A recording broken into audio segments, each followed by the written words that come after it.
The brass clock above the auditorium doors showed 2:17 p.m. when Daniel Mercer leaned toward the microphone and thanked everyone who had supported him through 4 difficult years. I was standing 6 feet behind him in a black graduation gown, holding a Navy diploma folder that was still empty. The stage lights burned against my face. The air smelled of dust, hot wiring, and the white lilies arranged along the edge of the platform. 600 graduates sat in rows below us. Parents filled the balconies. Phones were raised everywhere. Daniel smiled toward the front row, where his parents sat beside mine. Then he thanked Professor Harlan. He thanked his internship supervisor. He thanked his roommate, Caleb. He thanked a classmate named Mira for always believing in his potential. He did not thank me. That was not the humiliation. The humiliation came 30 seconds later. Daniel looked back at me and said the university had asked him to share one final thought about ambition. He said some people spent college building a future. Others spent it attaching themselves to someone who had one. A few people laughed. My mother stopped clapping. Daniel continued. He said relationships could be comforting, but comfort was dangerous when one person was moving forward and the other was standing still. Then he smiled at me. He said, Claire had always been supportive, but support was not the same thing as substance. More laughter moved through the lower rows. Last time those words broke me. Last time, I stood under the same stage lights and felt every face in the auditorium turn toward me. I could not breathe. My fingers shook so badly that I dropped the diploma folder. It struck the floor with a flat crack that reached the first 10 rows. Daniel had looked embarrassed for me. Not sorry, embarrassed. That afternoon, I followed him behind the auditorium and begged him to explain. He told me he had outgrown the version of himself who needed me.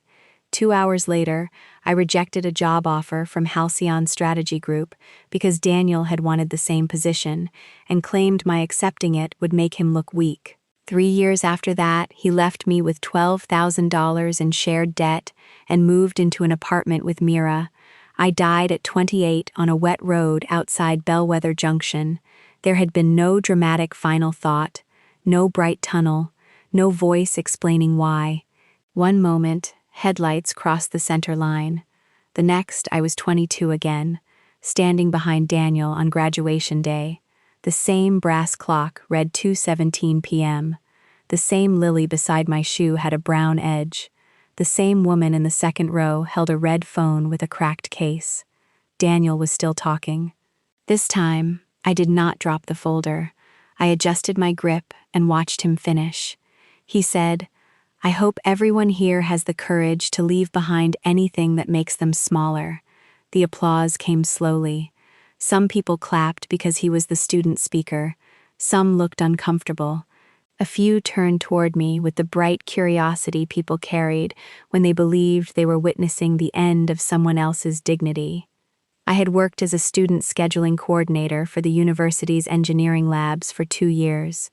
My job had trained me to notice patterns before they became problems. A missing reservation meant a delayed experiment. A delayed experiment meant a missed funding report. A missed report meant a professor standing at my desk at 7:10 in the morning, demanding to know why nobody had warned him. I had learned to separate urgency from noise. Daniel's speech was noise. The email waiting unread in my inbox was urgent. I looked toward the aisle where Dean Ellison stood holding the next graduate's name card. He avoided my eyes. Daniel stepped away from the microphone. As he passed me, he whispered that I should try not to make a scene. Last time, I cried. This time, I said, I won't. He paused.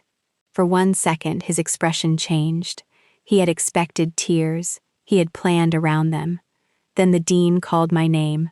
I walked across the stage at 2:19 p.m. My shoes made 3 clear taps against the wood before the applause reached me. My father stood first.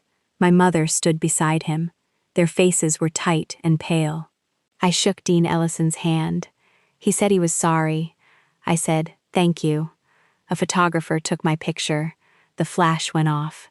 In that photograph, which I would receive 12 days later, Daniel was visible in the background. He was watching me with the first uncertain expression I had seen on his face in months. I did not look back at him. I walked down the side stairs and returned to my seat. My phone was under my gown, tucked into the pocket of my dress. I could feel its weight against my thigh. The offer from Halcyon had arrived at 11:42 that morning. Daniel did not know. In my first life, he had received an interview with Halcyon in March. He talked about it for weeks. Halcyon was a private operations consultancy based in the fictional city of Ashbourne. It worked with medical manufacturers, energy companies, and transportation firms that needed complicated systems rebuilt. The starting salary was $78,000. There was a $12,000 signing bonus. The company paid for professional certification and offered a housing stipend for employees relocating to Ashbourne. Daniel called it the kind of job that separated serious graduates from people who merely collected degrees. He had wanted it so badly that he began speaking as if it already belonged to him. He bought 2 gray suits on credit. He practiced interview answers in my apartment. He asked me to time him while he explained how he handled pressure. He used examples from projects I had organized for him. When Halcyon rejected him after the final interview, he did not tell anyone for 3 days. I found out because I saw the email open on his laptop. He closed the screen and said the company had made a political choice. He claimed they wanted someone less qualified who would be easier to control. A week later, a recruiter from Halcyon contacted me. She had seen the scheduling system I designed for the university laboratories. Before my system, equipment conflicts caused an average of 19 hours of lost research time each week. After I rebuilt the reservation process, that number dropped below 3. I had not thought of it as impressive. I had thought of it as fixing a mess. The recruiter thought differently. Her name was Lenora Pike. She asked me to interview for an associate operations role that had opened after the original candidate withdrew. Daniel was sitting beside me when I received her first message. I made the mistake of showing him. His face changed before he smiled. He said it was wonderful. Then he asked why Halcyon would contact me when I had not applied. That question stayed between us for 3 days. By the end of the week, he had turned my interview into a test of loyalty. He said Halcyon knew I was his girlfriend. He said the recruiter was probably trying to fill a diversity target. He said accepting an interview after they rejected him would look calculated.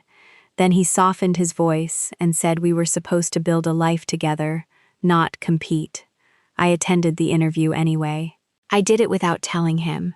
That was the first decision I had made for myself in almost 2 years. The interview lasted 54 minutes. Lenora asked about the laboratory system.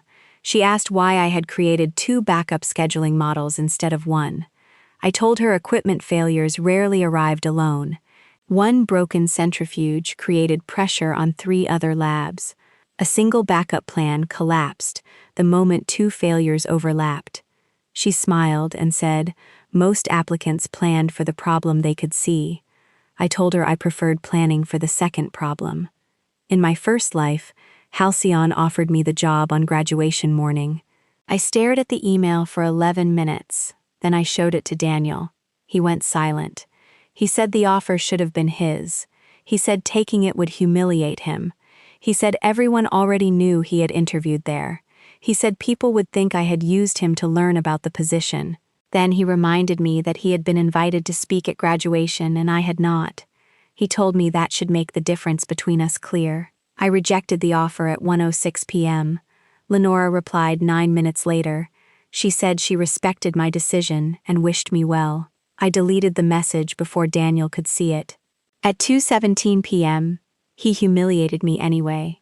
In this life, the offer arrived at the same time. I did not open it. I already knew what it said. I wanted to read it after Daniel's speech, when my decision belonged only to me. The ceremony ended at 3:48 p.m. Caps went into the air outside the auditorium. Families gathered beneath banners printed with the university crest. The concrete plaza reflected the afternoon sun so sharply that people shaded their eyes in photographs. I stood near a stone planter, while my parents walked toward me. My mother reached me first. She put both hands on my shoulders and searched my face. She said, "I'm so sorry." I said, "It's all right." She said, "No, it isn't." My father looked over my shoulder toward Daniel, who was surrounded by his parents, 3 professors, and a group of students from the business department. He asked whether Daniel had warned me about the speech. I said no. My father's jaw tightened. Last time, he crossed the plaza and confronted him. Daniel stayed calm. My father raised his voice. People recorded the argument. By evening, short clips were circulating through student group chats. Daniel told everyone my family had proved his point. I had spent the night asking my father why he could not have controlled himself. I had blamed the person who defended me because I was not ready to blame the person who hurt me. This time, I touched my father's sleeve. I said, "Please stay with me." He looked at me for several seconds, then he nodded. At 3:53 p.m., I took out my phone. There were 31 notifications. Most were messages from classmates. Some asked whether I was okay. 2 said Daniel's speech was cruel. 1 said I should not take it personally because public speaking made people say strange things. Daniel had sent 4 messages. The first said he hoped I understood the speech was not only about me. The second said we should talk before dinner. The third asked where I was. The fourth said, "Please don't embarrass us today." I opened the Halcyon email. The subject line read, "Formal offer, Associate Operations Consultant." The words were exactly as I remembered them. Start date, July 8th. Base salary, $78,000. Signing bonus, $12,000. Relocation support, $6,000. Deadline to respond, 5 p.m. the following Monday. My mother read over my shoulder. She knew about the interview. Daniel did not know that she knew. I had told her 2 weeks earlier because I needed someone to explain why lying to my boyfriend felt safer than sharing good news with him. She covered her mouth. My father asked what it was. I handed him the phone. He read the email twice. Then he looked at me and asked what I wanted to do. That question should have been simple. In my first life, nobody asked it until months later. By then, I had stopped asking it myself. I looked across the plaza. Daniel had one arm around Mira's shoulders for a photograph. She held his graduation cap against her waist. His mother stood on his other side. Mira had been part of our circle since sophomore year. She studied marketing. She laughed before Daniel finished his jokes. She remembered details about his presentations and forgot details about everyone else's. In my first life, I treated her attention as harmless because Daniel told me it was. 6 months after graduation, she moved to Ashbourne for a position at a regional advertising firm. Daniel visited her twice while telling me he was attending professional networking events. I discovered the truth 2 years later. By then, I had paid most of our rent while he moved between short-term sales jobs. He said his career had stalled because I had not supported him properly after Halcyon rejected him. I believed him often enough to keep trying. Standing on the graduation plaza, I could see the entire sequence as clearly as the laboratory schedules I used to build. Daniel's humiliation was not the beginning. It was a visible failure in a system that had been breaking for years. I knew what happened next if I followed the old plan. At 4:01 p.m., I pressed Accept Offer. The page refreshed. A confirmation box appeared. I entered my full name. I checked the box confirming that I understood the terms. Then I pressed Submit. My father exhaled. My mother began crying. I watched the screen until a green message appeared. Offer accepted. I took a screenshot and saved it in 3 places. That was habit. Important confirmations went in email, cloud storage, and a local folder. Systems failed. People denied things. Dates mattered. At 4:03 p.m., Lenora Pike called me. I stepped away from the planter and answered. She said she had just received my acceptance and wanted to congratulate me personally. I thanked her. She asked whether I was still at graduation. I looked at Daniel. He had noticed me now. He was staring across the plaza, trying to determine who I was speaking to. I told Lenora the ceremony had just ended. She said, "Then this is a good day twice over." I said, "It is." She explained that the formal onboarding documents would arrive Monday morning. The company had a furnished apartment available for 6 weeks while I looked for housing. My first assignment would involve rebuilding a supplier tracking system for a fictional biomedical equipment company called North Vale Instruments. She said my interview answer about planning for the second problem had stayed with the panel. I remembered that sentence from my first life. I had lost it once. This time, I let myself hear it. Lenora said, "We believe you'll do very well here."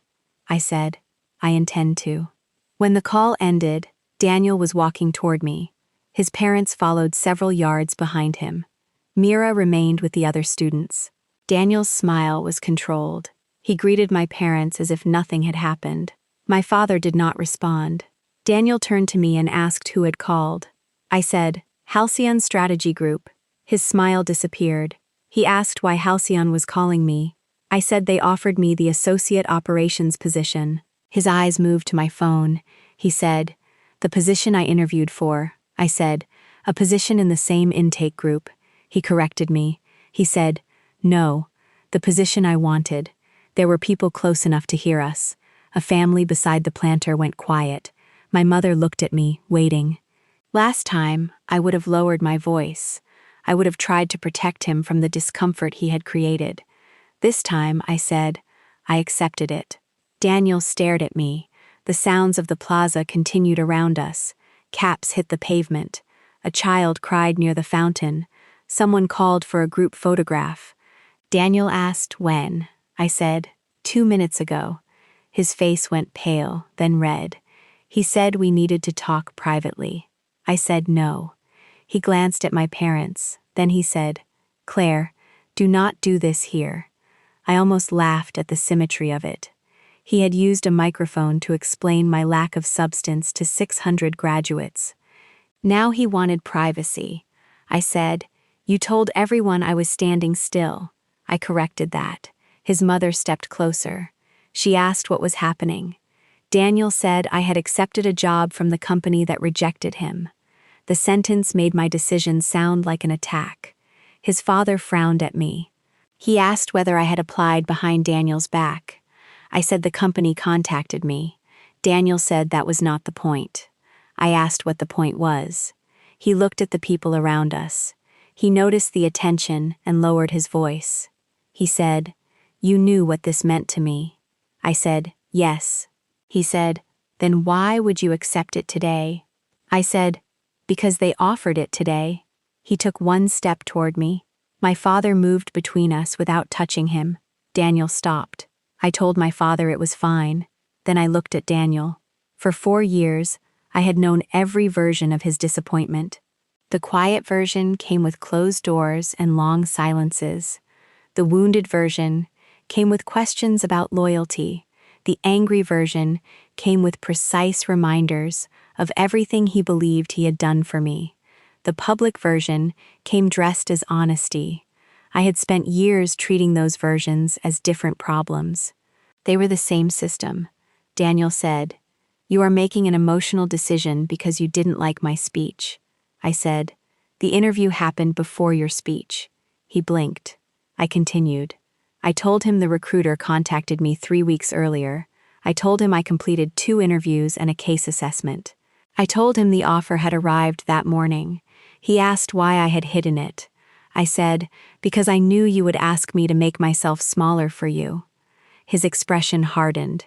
He said that was unfair. I said, "Your speech was unfair. The offer is mine."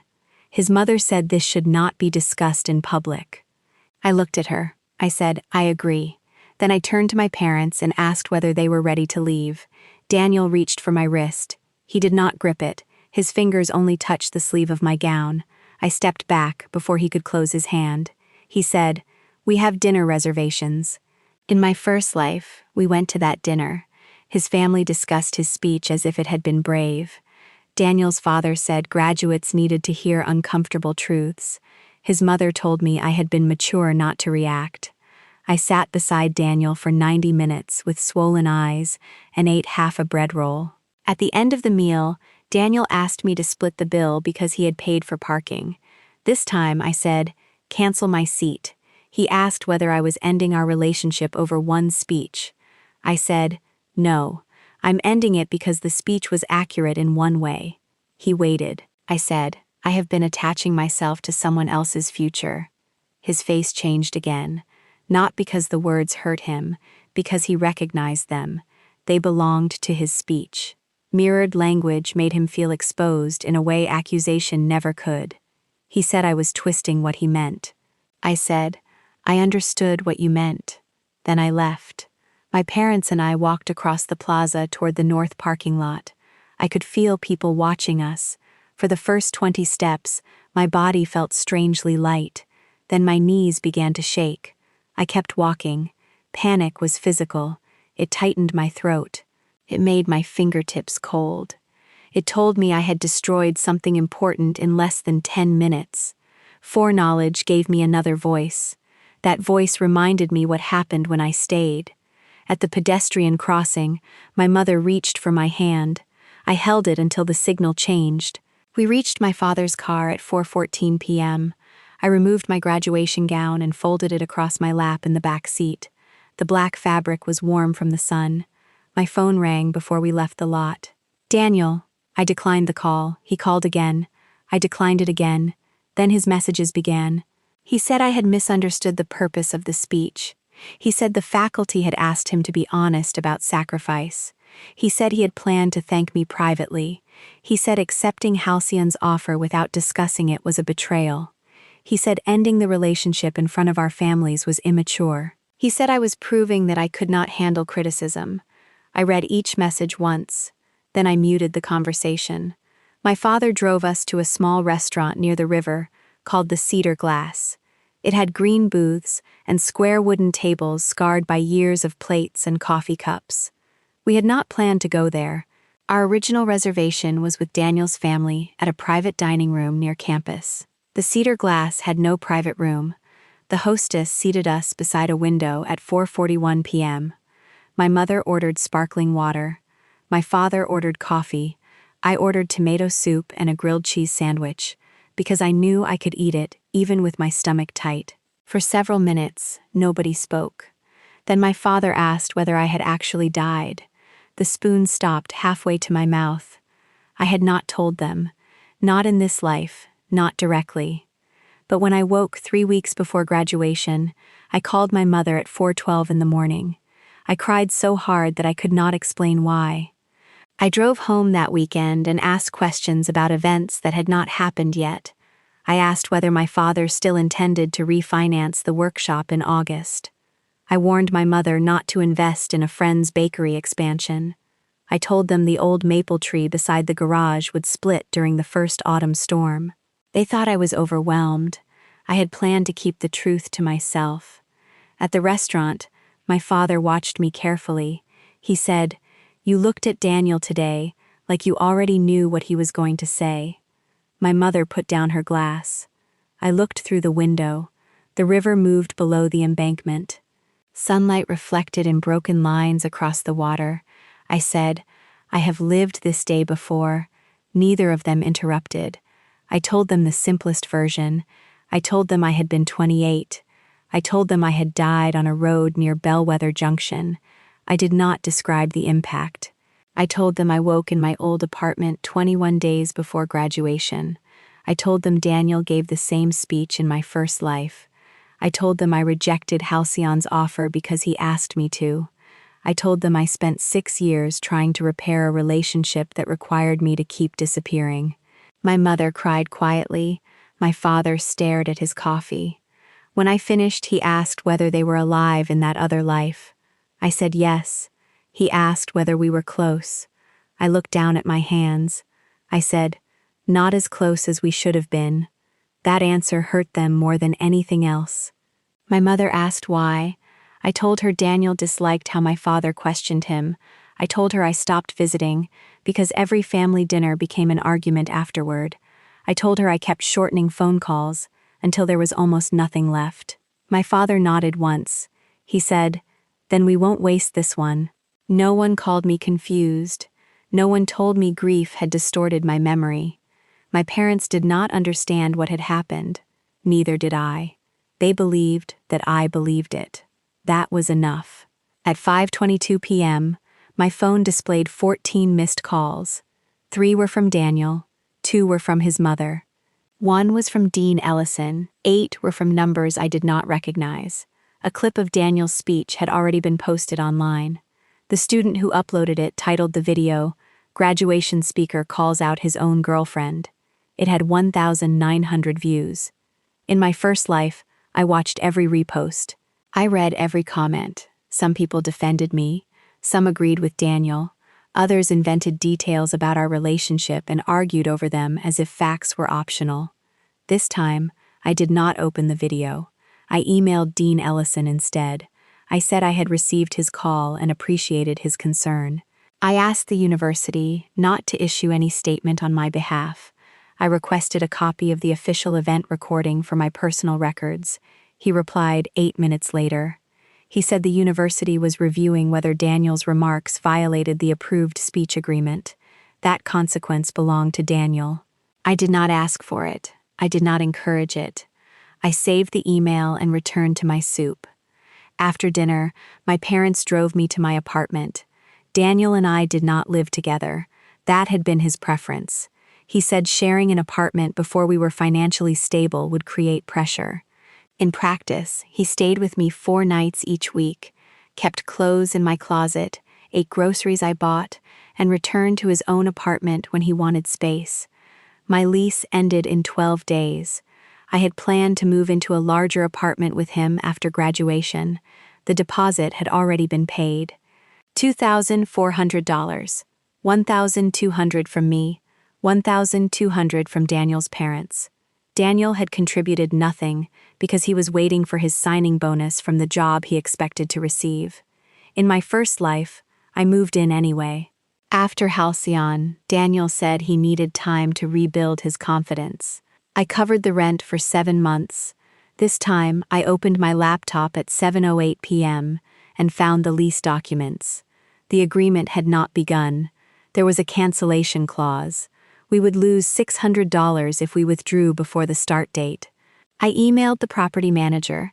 I said I needed to cancel my participation and asked whether my portion of the remaining deposit could be refunded separately. Then I opened a blank spreadsheet. I listed every shared commitment connected to Daniel: apartment deposit, graduation trip, joint streaming account, furniture order, phone plan, storage unit. The list had 11 items. I added deadlines beside each one. This was what I knew how to do. A crisis became smaller when it had rows and columns. At 7:31 p.m., Daniel knocked on my door. Not rang. Knocked. 3 slow knocks. I knew the sequence. In my first life, he used it whenever he wanted me to understand that he was calm and I was expected to match him. I checked the peephole. He was still wearing his suit from graduation. He had removed the tie. His hair was flattened on one side where the cap had rested. I opened the door but kept the chain attached. He looked at the chain. He asked whether I was serious. I said yes. He asked me to let him in. I said no. He lowered his voice. He said, "Claire, we have been together for 4 years." I said, "I know." He said, "You owe me a conversation." I said, "We can have it here." He looked down the hallway. Mrs. Sayer from apartment 3B sometimes opened her door when she heard voices. Daniel knew that. He said he was not going to argue in a hallway. I said, "Then don't argue." He closed his eyes for a moment. When he opened them, his expression was softer. That softness had worked on me for years. He said the speech had been changed at the last minute. He said he was under pressure. He said he wanted to challenge the class to avoid complacency. I asked why he used my name. He said because people knew us. I asked why he said I lacked substance. He said that was not the exact wording. I said the recording would confirm it. His jaw tightened. He asked whether I had been recording him. I said the university had. He looked past me into the apartment. His blue overnight bag sat beside the sofa. He asked me to stop treating him like a stranger. I said, "You made me one in front of 600 people." He said I was being dramatic. I waited. Silence stretched between us. Daniel always filled silence when he feared losing control of a conversation. He said Halcyon had manipulated me. I asked how. He said they knew about us. They knew he had wanted the role. Offering it to me after rejecting him was designed to create conflict. I said companies did not build hiring plans around our relationship. He said I was naive. I asked why they would prefer me if he was more qualified. That stopped him. He said he never claimed to be more qualified. I said, "You claimed the offer should have been yours." He looked toward the stairwell. Then he said the company had already judged him unfairly, and my accepting the offer validated their decision. I said their decision did not require my validation. He asked what I expected him to tell people. I said, "Tell them your girlfriend accepted a job." He said, "Ex-girlfriend, apparently." I said, "Yes." The word landed quietly. He stared at me. In my first life, we broke up 3 times. Each separation lasted less than 48 hours. Daniel always returned with a practical problem that required discussion, a bill, a borrowed item, a family event. By the end of the conversation, we were together again, without either of us making a real decision. This time, I had planned for the second problem. I picked up his blue bag and passed it through the narrow opening allowed by the chain. His shoes were inside, his charger, 3 shirts, a shaving kit, a framed photograph of us from junior year. He took the bag automatically. I said the remaining items would be boxed by Monday. I asked him to return my apartment key through the mail slot before leaving.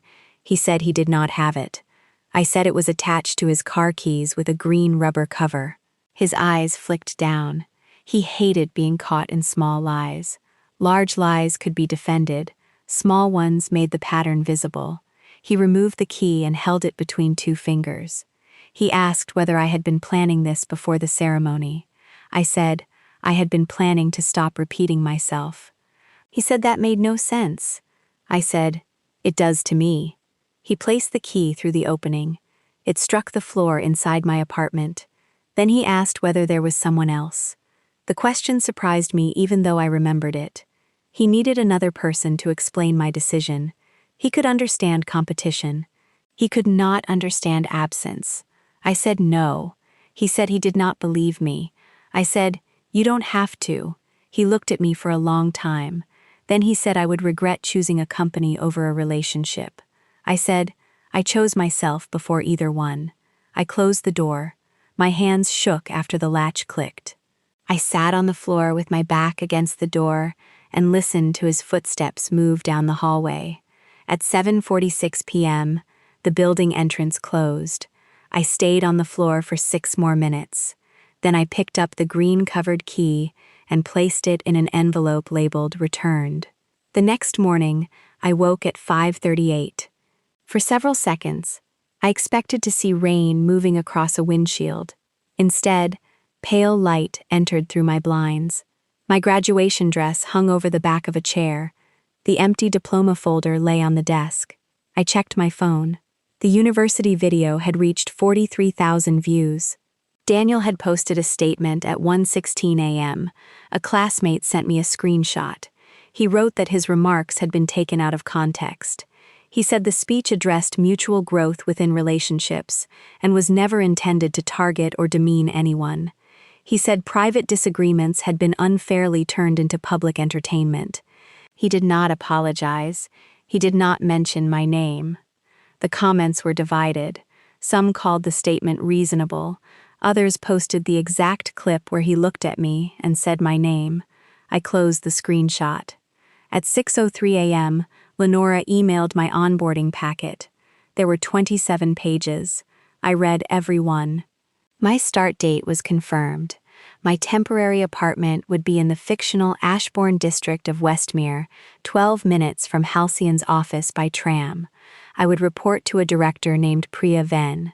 My first week's schedule included systems training, client confidentiality instruction, and a 2-day operational audit workshop. I signed each form. At 8:20 a.m., I began packing. The apartment contained less than I remembered. In my first life, I treated every object as proof that I had built an adult life. The secondhand sofa, the chipped plates, the narrow bookshelf, the lamp Daniel disliked because it made the room feel yellow. Now, they were only objects.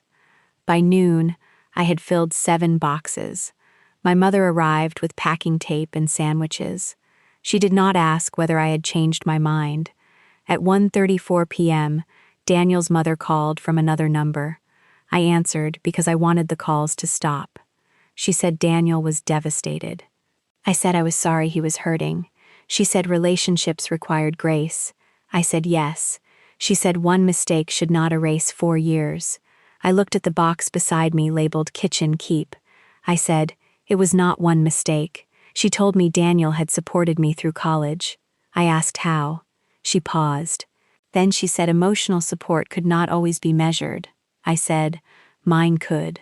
I listed the presentations I edited for him, the applications I reviewed, the rent-free nights at my apartment, the meals, the rides, the hours spent rehearsing his halcyon interview. She said couples should not keep score. I said, I agree. But they should notice when only one person is playing. She became quiet. Then she asked whether I had accepted halcyon to punish him. I said no. She said the timing looked cruel. I said the offer had a deadline. She said I could have waited until Monday. I said he could have waited until after graduation to end our relationship. She said he had not intended to end it. That was the clearest explanation anyone had given me. Daniel believed he could humiliate me and still keep me. He expected the relationship to absorb the damage. He believed my love was a resource that renewed itself without maintenance.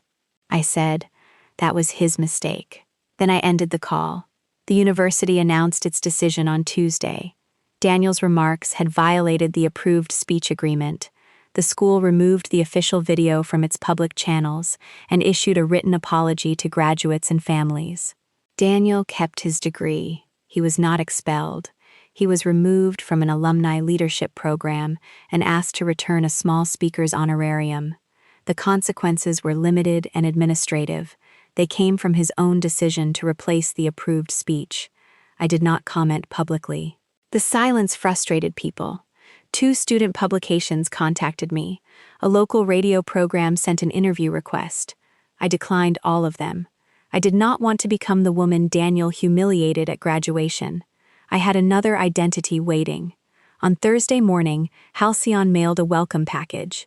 Inside was a charcoal notebook, a silver pen, an access badge form, and a small card from Lenora. She wrote that the company was glad I had chosen them. The word chosen stayed with me. In my first life, I believed Daniel chose Mira because she was more ambitious, more social, more suited to the future he wanted. That belief had reduced me for years. I never asked why I had not chosen myself. The apartment manager refunded $600 of my deposit. The remaining $600 covered my share of the cancellation fee. Daniel sent an angry email when he learned the lease had been canceled. He said I had made a financial decision without consulting him. I replied with a section of the lease showing that either applicant could withdraw before the start date. He said rules were not the same as respect. I did not answer. The furniture order was more complicated.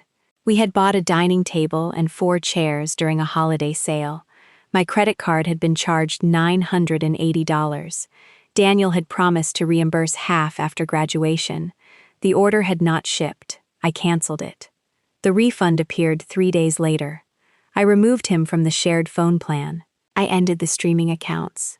I transferred the storage unit into his name after he confirmed that most of the contents belonged to him. Each task closed one connection. None of them felt dramatic. That was what surprised me.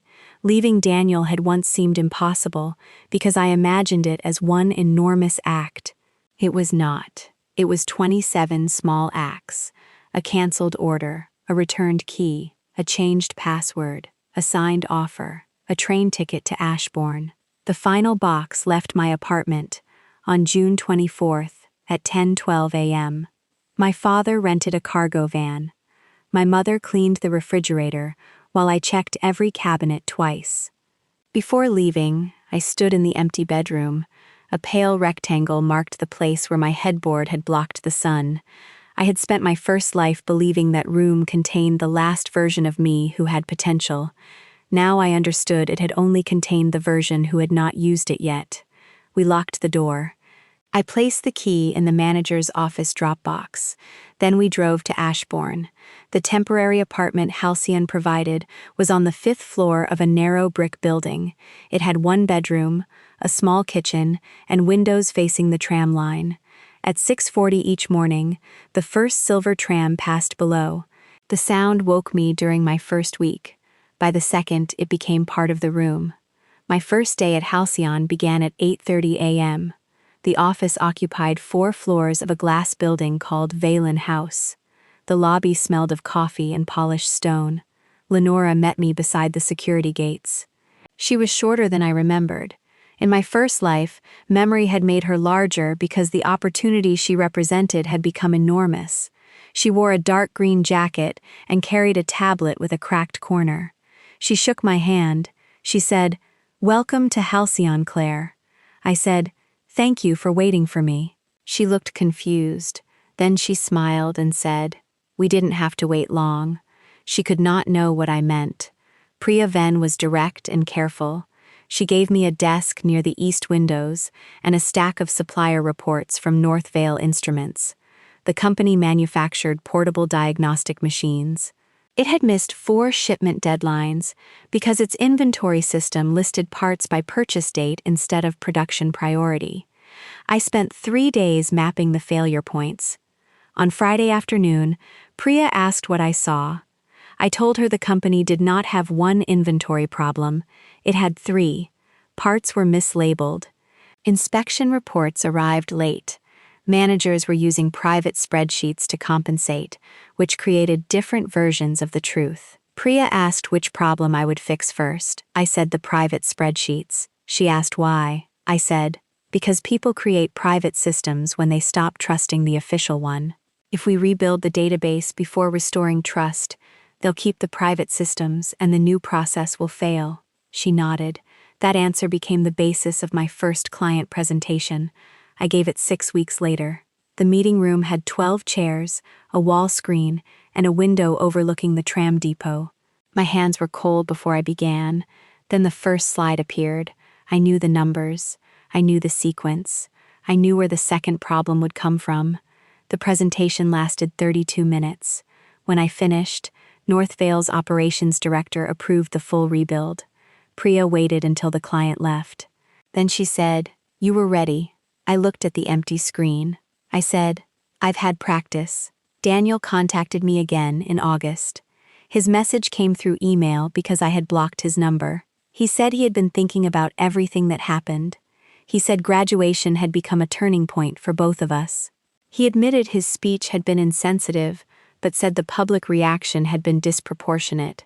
Then he said he had accepted a sales trainee position in Ashbourne. He wanted to meet for coffee. In my first life, that sales position lasted 4 months. He left after arguing with his manager about lead assignments. Then he moved into my apartment. This time, I replied with one sentence. I said, "I wish you well, but I won't meet with you." He answered within 7 minutes. He said I was still angry. I did not respond. 3 weeks later, I saw him at Ashbourne Central Station. It was 6:18 p.m. Rain had darkened the pavement outside. Commuters filled the main hall beneath the departure boards. I was carrying a laptop bag and a paper sack containing noodles from a shop near the office. Daniel stood beside a ticket machine. He wore one of the gray suits he bought for Halcyon. The jacket fit differently now, too tight across the shoulders. His shoes were wet. For a moment, neither of us moved. Then he walked toward me. He said, "Claire." I stopped. He looked at my access badge clipped to my bag. The Halcyon name was printed beneath my photograph. He asked how I was. I said, "Good." He said I looked different. I said, "I'm working." He gave a short laugh. Then he asked whether I liked the job. I said yes. He looked toward the departure board. He said he had heard Halcyon's graduate intake was difficult. I said it was demanding. He said demanding jobs often looked better from the outside. I said, "This one is good from the inside too." His mouth tightened. Then he told me his sales position gave him more autonomy than consulting would have. He said he was building relationships with regional clients and expected to manage his own territory soon. I knew he was still in the training program. I knew the position would end in November. Foreknowledge was dangerous when used carelessly. It could turn compassion into superiority. I did not correct him. I said, "I hope it works out." He studied my face. Then he asked whether I ever regretted what happened. I knew what he meant. He was not asking whether I regretted the breakup. He was asking whether I regretted accepting the offer he wanted. In my first life, I had regretted rejecting it every day. This answer was easier. I said, "No." A train announcement sounded above us. My platform number appeared on the board. Daniel said he had not meant to humiliate me. I said, "You meant to make yourself look larger." He looked down. I continued. I said, "You needed me to look smaller for that to work." He said he had been insecure. I said, "I know." He asked whether that changed anything. I said, "It explains it." He waited for more. There was no more. I adjusted the strap of my laptop bag. He asked whether I was seeing someone. I said no. He seemed surprised. I almost understood why. Daniel still believed leaving required a replacement. I said, "I'm not waiting for someone else's future anymore." The sentence belonged to me now. The platform announcement repeated. I said goodbye. He did not try to stop me. I walked through the gate and down the stairs. The train arrived at 6:24.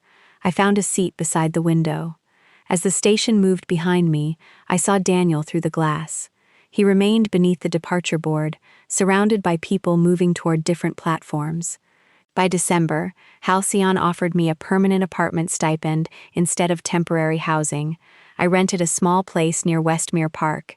It had white walls, oak floors, and a narrow balcony facing east. The first piece of furniture I bought was a table. Not the large dining table I had canceled, a simple rectangular desk. I placed it beside the window. On January 9th, Priya assigned me to lead a small internal project. Halcyon's own scheduling system had begun creating conflicts between client teams. The problem felt familiar.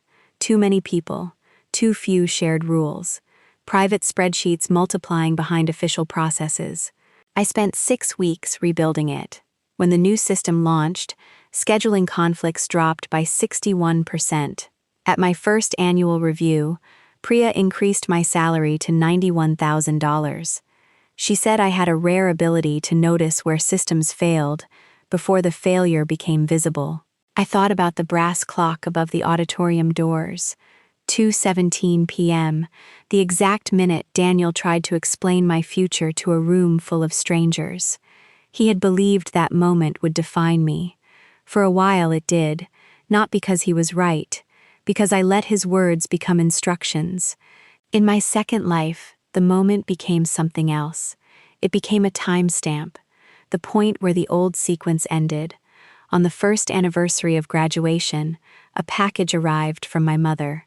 Inside was the official photograph of me crossing the stage. She had placed it in a plain black frame. I set it on my desk. The stage lights were bright. Dean Ellison was handing me the diploma folder. My shoulders were straight.